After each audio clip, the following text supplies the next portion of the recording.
Hey everyone, my name is Sign and I've been really into Mario Maker lately, so this is a video for my top 5 favorite levels so far. At number 5 we have Cannons and Jets, Apocalyptic Jets by InvisOF. This level is really difficult and it's an auto-scrolling airship level. Each jet has bombs and other hazards on it that you have to avoid while making your way through the level quickly.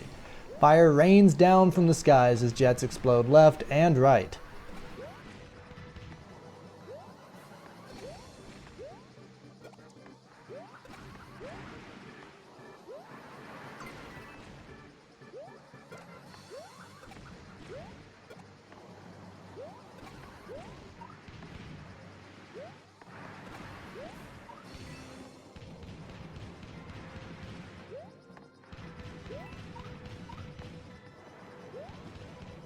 The second stage of this level is much faster and much harder, but it's also somewhat shorter.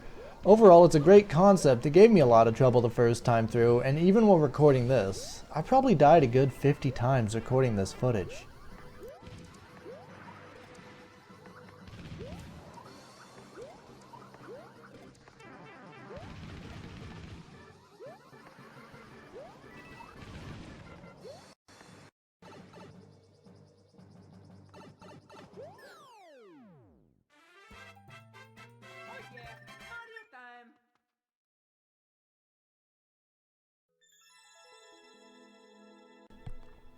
Coming in at number 4 is Castle in the Sky version 4 by Joe.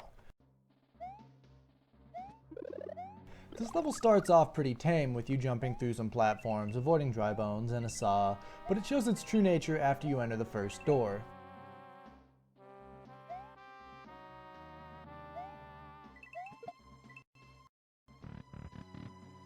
Past that door is a quick dodge sequence of saws to the top of a room and through another door, where the real party begins.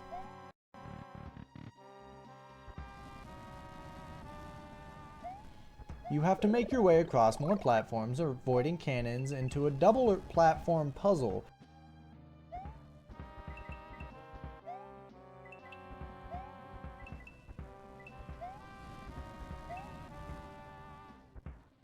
I don't know how else to explain it, where you avoid fire by jumping from one platform to the other, back and forth, until you get to the first pipe.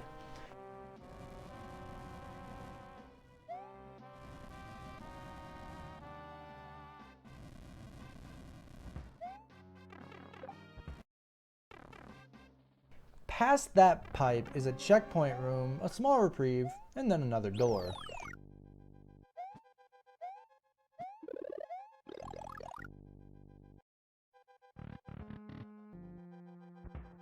This is where it gets intense though. You have to make your way through obstacles inside and outside a box of cannonballs, using them to jump across large gaps. Is that red cannons down there? Oh no.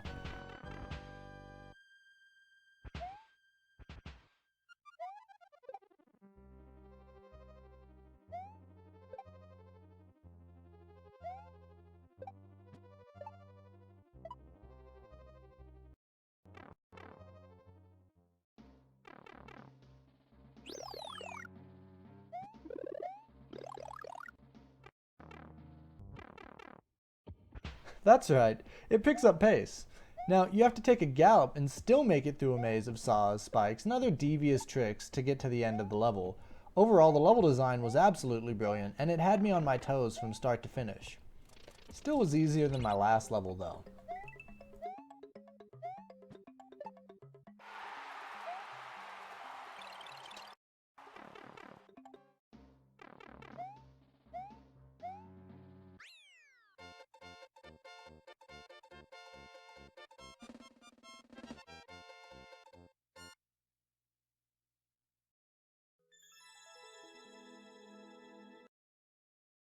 Next on the list at number 3 is Yoshi's Prison.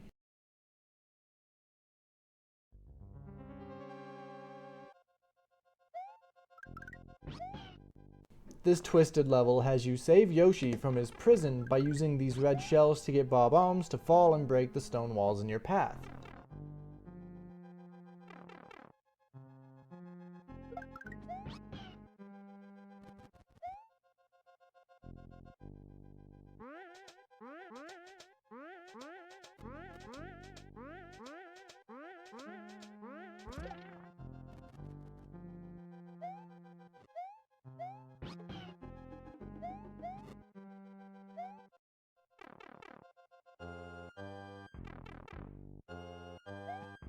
The second shell that you have to get is much more devious, having you traverse across some vines while rocks fall from the ceiling trying to kill you.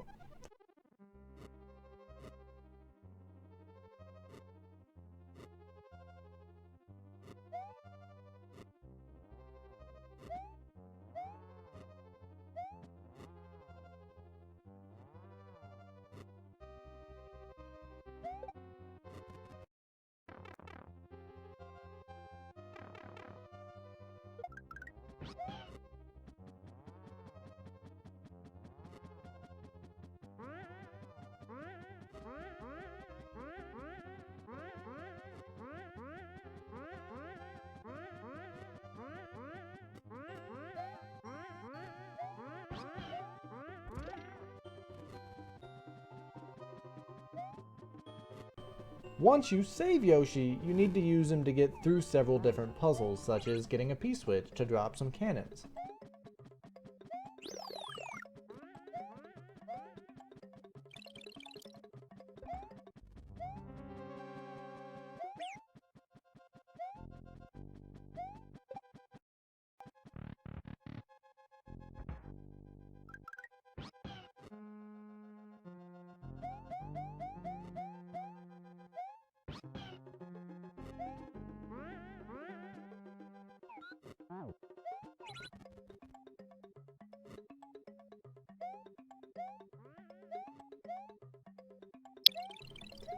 Climb carefully up the stones and jump across the gap by dropping Yoshi in the pit, but don't worry, he'll be fine.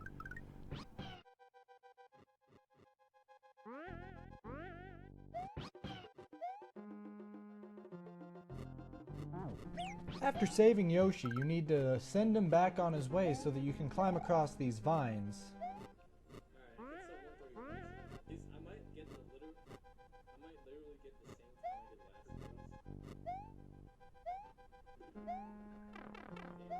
Get past the dry bones or kill him either way, and then retrieve your friend once more.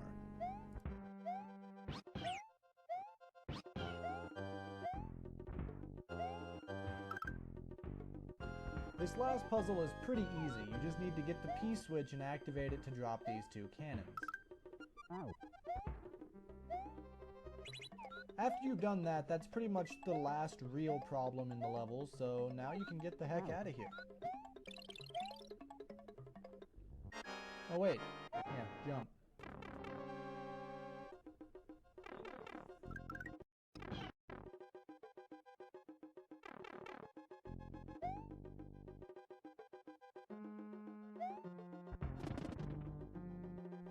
I love the story this level tells.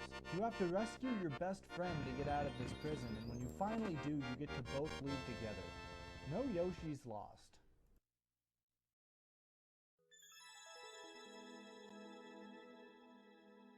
Our runner-up at number 2 is Underwater Gopher, and I'll tell you right now, I absolutely love the Wii U's water levels, and this is part of why this is number 2 on my list.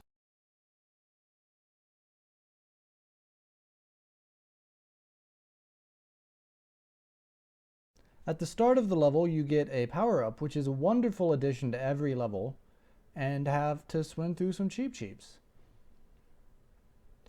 This wall kind of blocks your path, but the cannon will get rid of it pretty quick for you. Thank you, cannon. Then it's just to swim over to another power-up, which is always wonderful.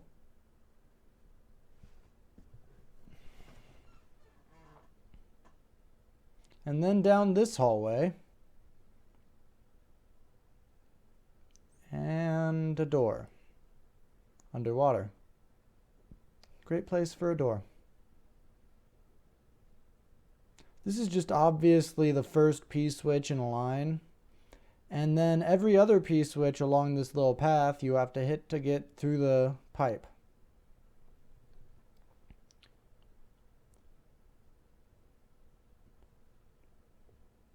The timing can be really tight on them too.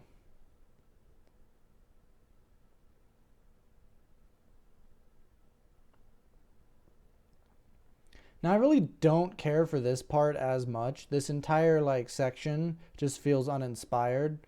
But it's Koopa jumps along a path, and then it's cannon jumps over some spikes. And then some piranha plants. It just feels uninspired to me. And it really takes away from the feel of the rest of the level, which was really good up until this point.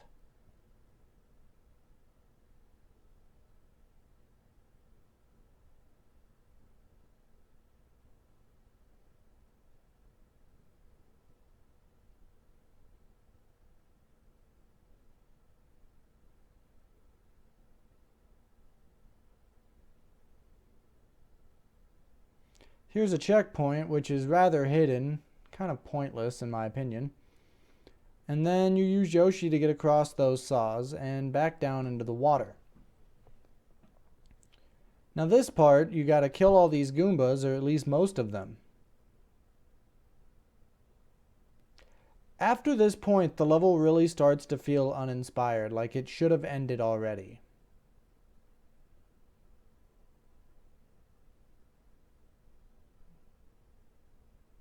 Meow.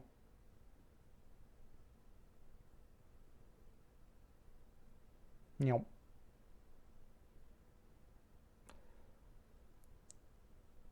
Hi, piranha plants. Don't know why you're underwater.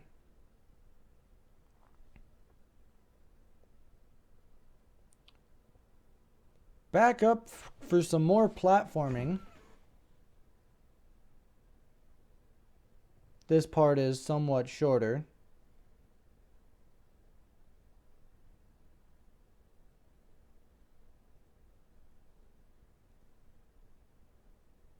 Free fire flower, pipe.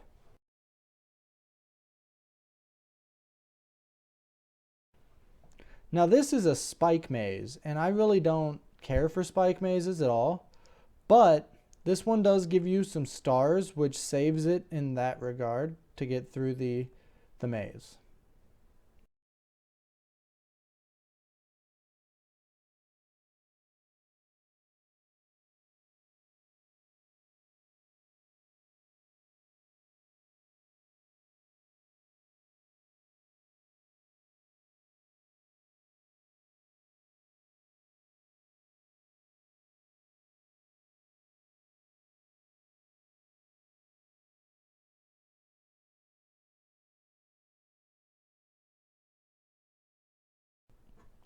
Unfortunately, after a little while, it feels like the designer ran out of ideas and kind of just threw stuff together. And that really just keeps it from being #1 on my spot, despite my love for water levels. And it almost kept it out of this list.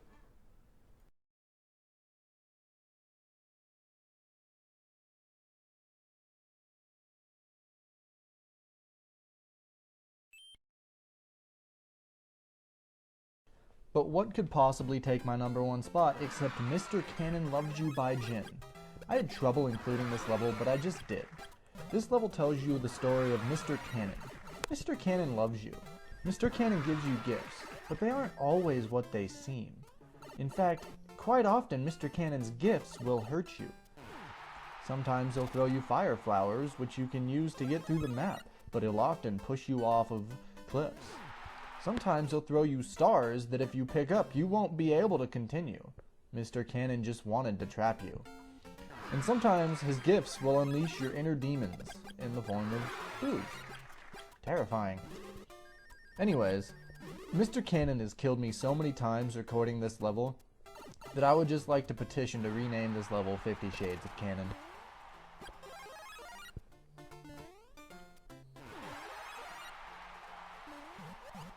It starts off innocently enough. You're just jumping through these little puzzles, jumping on the back of Mr. Cannon, bouncing off of Koopas, and then this happens.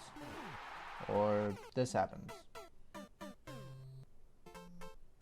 Or maybe this happens. Or this happens. Mr. Cannon's mean. Or when you finally get through all of that chaos, you're put here. And you go down this pipe, and this happens. Oh, thanks, Mr. Cannon. This is the greatest gift ever. God damn it, Mr. Cannon! And sometimes this happens. My favorite. But you finally get to this part, and you find Mr. Cannon's true inner demons unleashed. You have to carefully jump across these blocks, and Mr. Cannon showers you with money. And demons. Money and demons. This part was so irritating that I've only beaten it like a few times. I never actually did beat this level, but if I did, I'd imagine it goes something a little like this. I'd leave Mr. Cannon behind, eager to pursue new levels without fear of his treachery. I'd probably be a little sad that I let myself get beat up by it for so long, too. Anyways, that's it for my top 5 favorite Mario Maker levels so far. If you liked the video, please leave a like, comment, and subscribe to this YouTube channel. And if you have any more Mario Maker levels that you'd like me to try, please leave me the code in the comments and I will get to them. I might even include them in my next Mario Maker video. Anyways, thank you very much for watching, and I will see you on the next video.